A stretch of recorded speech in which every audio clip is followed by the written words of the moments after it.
It is billed as a showcase for foreign investment into Russia. The St Petersburg Economic Forum opened on Wednesday and runs till this Saturday. It takes place as Ukrainian drone attacks have targeted Russian energy infrastructure, refineries and ports, damaging a significant part of the economy.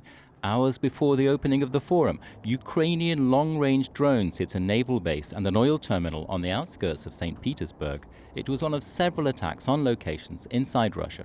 These are real embarrassments for Vladimir Putin. One analyst says it shows how Russian President Vladimir Putin's wartime economy is struggling. Important populous cities. The Russians don't have enough air defenses, and they're having to make really difficult choices.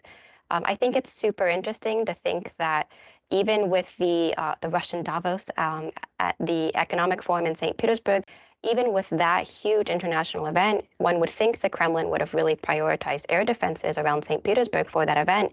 And it's showing us that that's still not enough. The Ukrainians are still able to get through.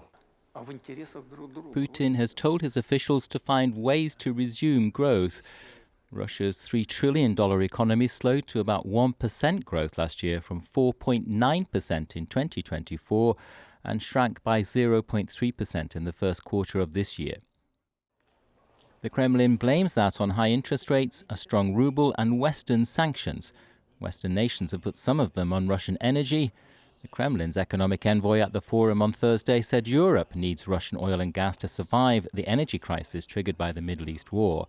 And he had a similar message after a Russia-United States panel discussion on economic and energy issues, which was taking place despite a current pause in peace negotiations. I think the U.S. administration understands that without Russian oil, without Russian gas, it's impossible to have stability in the energy markets. As the Kremlin seeks a growth path, its war with Ukraine shows no sign of ending. Russia's growth forecast for this year is 0.4%.